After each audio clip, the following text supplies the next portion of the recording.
ನಾನು grace academy Google search ಮಾಡಿದ್ದೆ ಒಂದ್ಸಲ, ಲೈಕ್ UPSC ನಾನು ಕೋರ್ಸ್ ಮಾಡ್ಬೇಕಂತ ಸರ್ಚ್ ಮಾಡ್ತಾ ಇದ್ದೆ. ಸೊ ಗ್ರೇಸ್ ಅಕಾಡೆಮಿ ಒಂದು ಫಸ್ಟ್ ಟಾಪ್ ಅಲ್ಲಿ ಬಂತು ನನಗೆ. ಸೊ ಅದಕ್ಕೆ ನಾನು ಕಾಂಟ್ಯಾಕ್ಟ್ ಮಾಡಿದಾಗ ರವಿಕುಮಾರ್ ಸರ್ ಅಂತ ಒಬ್ಬರು ಕಾಂಟ್ಯಾಕ್ಟ್ ಮಾಡಿದ್ರು. ಅವ್ರು ನನಗೆ UPSC ಬಗ್ಗೆ ಡೀಟೇಲ್ ಆಗಿ ಇನ್ಫಾರ್ಮೇಶನ್ ಕೊಟ್ಟು, ಮತ್ತೆ ಅವ್ರ ಅಕಾಡೆಮಿಯಿಂದ ನಮ್ಗೆ ಏನೇನು ಸಿಗುತ್ತೆ, ಫೆಸಿಲಿಟಿ ಏನು ಸಿಗುತ್ತೆ, ಮತ್ತೆ ಫೈನಾನ್ಷಿಯಲಿ ಆಗಿರ್ಲಿ, ಮತ್ತೆ ಲೈಕ್ ಎಜುಕೇಶನಲ್ಲಿ ಅವರು ಕೋಚಿಂಗ್ ಬಗ್ಗೆ ಅಕಾಡೆಮಿಕಲಿ ಏನೇ ನಮಗೆ ಹೆಲ್ಪ್ ಸಿಗುತ್ತೆ, ಗೈಡ್ ಸಿಗುತ್ತೆ ಅವರಿಂದ ನಮ್ಗೆ ಕರೆಕ್ಟಾಗಿ ಹೇಳ್ಕೊಟ್ರು. ಅದಕ್ಕೆ ನನಗೆ ಮತ್ತೆ ಇನ್ನೊಂದು ನ್ಯೂಸ್ ಫಸ್ಟ್ ಅವ್ರದ್ದು ಇದು ನಡೀತಿದೆ, ಕೋಚಿಂಗ್ ಎಕ್ಸ್ಪೋ ನಡೀತಿದೆ, ಕೋಚಿಂಗ್ ಗುರು ಅನ್ನೋದು. ಸೊ ಅಲ್ಲಿ ಬಂದು ಇನ್ನೊಂದು ಟ್ರೈ ಮಾಡಿ ಚೆಕ್ ಮಾಡ್ಕೋ. ಸೊ ನಿನಗೆ ಐಡಿಯಾ ಸಿಗುತ್ತೆ ಯಾವ ಇನ್ಸ್ಟಿಟ್ಯೂಷನ್ ಅಲ್ಲಿ ಏನೇನು ತರ ಕೊಡ್ತಾರೆ ನಿನಗೆ ಅಕಾಡೆಮಿಕ್ ಬಗ್ಗೆ ಅಂತಾರ ನೋಡು ಅಂತ ಅಂದ್ರು. ಸೊ ನಾನು ಇಲ್ಲಿ ಬಂದು ಚೆಕ್ ಮಾಡಿದೆ. ಸೊ ನನಗೆ ಯೂಸ್ಫುಲ್ ಅನಿಸಿದೆ ಮೇಡಮ್. ಲೈಕ್ ನ್ಯೂಸ್ ಫಸ್ಟ್ ಅವರು ನನಗೆ ಥ್ಯಾಂಕ್ ಯು ಅಂತ ಹೇಳಕ್ಕೆ ಇಷ್ಟಪಡ್ತೀನಿ. ಬಿಕಾಸ್ ನನಗೆ ಒಂದು ಗೈಡ್ಲೈನ್ಸ್ ಕೊಟ್ಟು ಸಿಗುತ್ತೆ, ಮತ್ತೆ ನಮಗೊಂದು ಐಡಿಯಾ ಸಿಗುತ್ತೆ ಹೆಂಗೆ ಓದಬೇಕು. ಮತ್ತೆ ಚೇತನ್ ರಾಮಂತ್ ಸರ್ ಅಂತ ಒಬ್ರು ಇವಾಗಷ್ಟೇ ಸ್ವಲ್ಪ ಹೊತ್ತು ನಮ್ಗೆ ಇದು ಮಾಡಿದ್ರು, ಕೌನ್ಸಿಲಿಂಗ್ ಕೊಟ್ಟರು. ಸೊ ಅವರಿಂದ ನಮ್ಗೆ ತುಂಬಾ ಐಡಿಯಾ ಡೆವಲಪ್ ಆಯ್ತು. ಮತ್ತೆ ನಾಲೆಜ್ ಹೆಂಗೆ ಗೈನ್ ಮಾಡಬೇಕು, ಮತ್ತೆ ಹೆಂಗೆ ರೀಸ್ಟೋರ್ ಮಾಡ್ಕೋಬೇಕು ಅನ್ನೋದು ನಮ್ಗೆ ತುಂಬಾ ಹೆಲ್ಪ್ಫುಲ್ ಆಯ್ತು.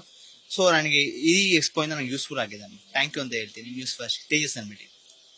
Thank you madam. ನನ್ನ ಫ್ರೆಂಡ್ ಹೇಳ್ದಂಗೆ ಗ್ರೇಸ್ ಅಕಾಡೆಮಿ ರೆಫರ್ ಮಾಡಿದೆ. ನನ್ನ ಫ್ರೆಂಡು ನನಗೆ ಏನಿಸ್ತಂದ್ರೆ ಈ ಗ್ರೇಸ್ ಅಕಾಡೆಮಿ ಫೀಸ್ ಸ್ಟ್ರಕ್ಚರ್ ಏನಿದೆ, ಮೆಂಟರ್ಶಿಪ್, ಲೈಕ್ ಕೋಚಿಂಗ್ ಏನೇನಿದೆ ಅಕಾಡೆಮಿಲಿ ಎಲ್ಲಾನು ನಮ್ಗೆ ಎಕ್ಸ್ಪ್ಲೇನ್ ಮಾಡೋದು ಇಲ್ಲಿ ಬಂದ್ಮೇಲೆ. ಲೈಕ್ ಇದೆ ಗ್ರೇಸ್ IAS ಹಂಗೆ ಇಲ್ಲಿ ಫೀಸ್ ಸ್ಟ್ರಕ್ಚರ್ ಏನಿದೆ ಅದು ನಮ್ಗೆ ಎಕನಾಮಿಕಲಿ ಬೆನಿಫಿಟ್, ಲೈಕ್ ಈಸಿ ಅನ್ಸ್ತು ನಮಗೆ ಫೀಸ್ ಸ್ಟ್ರಕ್ಚರ್. ಅದಕ್ಕಾಗಿ ನಾವು ಗ್ರೇಸ್ ಅಕಾಡೆಮಿ ಚೂಸ್ ಮಾಡೋಣ ಅನ್ಕೊಂಡ್ ಬಂದಿದೀವಿ. ಹೆಂಗೋ ನಮ್ ನ್ಯೂಸ್ ಫಸ್ಟ್ ಅವ್ರು ಇದಾರಲ್ಲ, ಅವ್ರು ಹೆಂಗೋ ಕೋಚಿಂಗ್ ಗುರು ಅಂತ ಮಾಡಿದ್ವಿ ನಮ್. ಯಾಕಂದ್ರೆ ನಮ್ಗೆ ಫಸ್ಟ್ ಮೇನ್ ಗೋಲ್ ಇರೋದು UPSC IFS ಆಫೀಸರ್. ಹಾಗೆ ನಾವು ಕೋಚಿಂಗ್ ಸೆಂಟರ್ ಬಗ್ಗೆ ಅಷ್ಟು ಗೊತ್ತಿರ್ಲಿಲ್ಲ. ಇಲ್ಲಿ ಬಂದು ನಂಗೆ ಡೈವರ್ಸಿಫೈ ಆಗಿ ಒಂದೊಂದು ಎಷ್ಟು ಕೋಚಿಂಗ್ ಆಯ್ತು ಎಲ್ಲ ಕೋಚಿಂಗ್ ತೋರಿಸೋದಕ್ಕೆ ನಂಗೆ ತುಂಬಾ ಯೂಸ್ಫುಲ್ ಆಯ್ತು. ಹೆಂಗಿರುತ್ತೆ ಫೀಸ್ ಸ್ಟ್ರಕ್ಚರ್ ಡಿಫ್ರೆನ್ಸ್ ಯಾವ ತರ ಇರುತ್ತೆ ನಮ್ಗೆ ಗೊತ್ತಾಯ್ತು. ಆದ್ರಿಂದ ನಮ್ಗೆ ತುಂಬಾ ಯೂಸ್ಫುಲ್ ಆಯ್ತು ಅಂತ ಹೇಳಕ್ ಇಷ್ಟಪಡ್ತೀನಿ. ನಮ್ ಶಿವ್ ಎಸ್ ಅಂತ ನಾನು firstly we thank to News First ಈ ತರ ಒಂದು ಎಕ್ಸ್ಪೋನ ಆಯೋಜನೆ ಮಾಡಿದ್ಕೆ.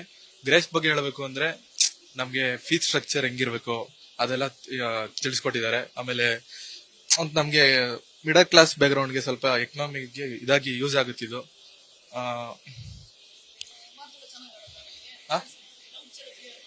ಡೌಟ್ಸ್ ಎಲ್ಲ ಕ್ಲಿಯರ್ ಮಾಡಿದ್ದಾರೆ ಮೇಡಮ್, ಸ್ವಲ್ಪ ಹೆಲ್ಪ್ಫುಲ್ ಕ್ಲಿಯರ್ ಮಾಡಿದ್ದಾರೆ.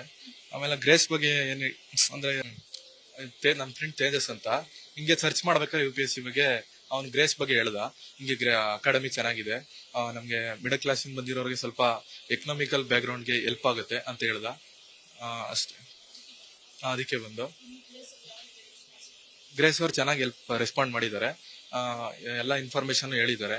ಒಂದ್ಸಲಿ ಅಕಾಡೆಮಿಕ್ ವಿಸಿಟ್ ಮಾಡಿ ನಿಮ್ಗೆ ಇನ್ನ ಬೆಟರ್ ಆಗಿ ಇದು ಸಿಗುತ್ತೆ ಅಂತ ಹೇಳಿದ್ದಾರೆ ಮೋಹಿತ್ ಅಂತ. ಫಸ್ಟ್ ಈ ತರ ಎಕ್ಸ್ಪೋನ ಆಯೋಜನೆ ಮಾಡಿದ್ಕೆ ಥ್ಯಾಂಕ್ಸ್ ಯು. ಗ್ರೇಸ್ ಅಂದ್ರೆ grass root academy for competitive exams, civils exams ಅಂತ. ಸೊ ಸ್ಪೆಷಾಲಿಟಿ ಬಂದ್ಬಿಟ್ಟು ಮೊದಲೆಲ್ಲ ಕನ್ಸೆಪ್ಷನ್ ಏನಿತ್ತು ಸ್ಟೂಡೆಂಟ್ಸ್ ಹತ್ರ, UPSC ಪ್ರಿಪೇರ್ ಆಗಬೇಕು, IAS IPS ಆಗ್ಬೇಕು, ಎಲ್ಲರೂ ಡೆಲ್ಲಿಗೆ ಹೋಗ್ಬೇಕಂತ ಅದು ಕನ್ಸೆಪ್ಷನ್ಸ್ ಇತ್ತು. ಸೊ ಇವಾಗ ಅದು ಬೆಂಗಳೂರಲ್ಲೇ ಒಳ್ಳೆ ಕ್ವಾಲಿಟಿಲಿ same Delhi quality with affordable price ಬೆಂಗಳೂರಲ್ಲೇ ಸಿಗ್ತಾ ಇದೆ.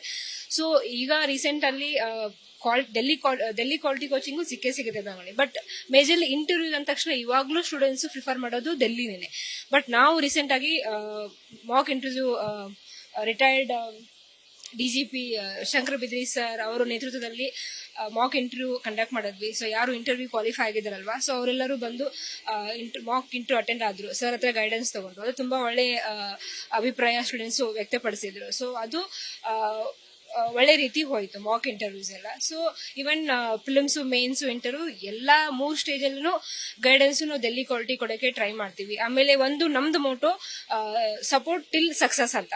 ಸೊ ನಮ್ ಕೋಚಿಂಗ್ ಬಂದ್ಬಿಟ್ಟು 9 to 10 months ಅಷ್ಟೇ. ಬಟ್ ಅವ್ರಿಗೆ ಸಪೋರ್ಟ್ ಟಿಲ್ ಅವ್ರ ಎಕ್ಸಾಮ್ ಕ್ಲಿಯರ್ ಮಾಡೋರ್ಗು ಅವ್ರಿಗೆ ಯಾವುದೇ ಸ್ಟೇಜ್ ಅಲ್ಲೂ ಫಿಲ್ಮ್ಸ್, ಮೇನ್ಸ್, ಇಂಟರ್ವ್ಯೂ ಯಾವುದೇ ಸ್ಟೇಜ್ ಅಲ್ಲೂ ಅವ್ರಿಗೆ ಏನೇ ಸಪೋರ್ಟ್ ಬೇಕಂತಂದ್ರು ಯಾವಾಗ ಬೇಕಾದ್ರೂ ಅವ್ರು ಬರ್ಬೋದು. ಸೊ ನಾವು ಫೀಸ್ ಏನು ಎಕ್ಸ್ಟ್ರಾ ಚಾರ್ಜ್ ಮಾಡಲ್ಲ. ಒಂದ್ಸರಿ ಅಡ್ಮಿಷನ್ ತಗೊಂಡ್ಬಿಟ್ರೆ ಟಿಲ್ ಅವ್ರ ಎಕ್ಸಾಮ್ ಸಕ್ಸಸ್ ಆಗೋವರೆಗೂ ಅವ್ರು ಆರಾಮಾಗಿ ಬಂದು ಏನೇ ಡೌಟ್ಸ್ ಇದ್ರು ಯಾವುದೇ ಸ್ಟೇಜ್ ಅಲ್ಲೂ ಬಂದು ಇಲ್ಲಿ ಕ್ಲಿಯರ್ ಮಾಡ್ಕೋಬಹುದು. ಸೊ ಅದು ಸ್ಪೆಷಾಲಿಟಿ ನಮ್ದು ಇನ್ಸ್ಟಿಟ್ಯೂಟ್. ನನ್ನ ಹೆಸರು ಆಶಾ ಅಂತ. ಸೊ ನಾನು ಅಡ್ಮಿನ್ ಆಗಿ ಕೆಲಸ ಮಾಡ್ತೀನಿ ಗ್ರೇಸ್ ಅಲ್ಲಿ.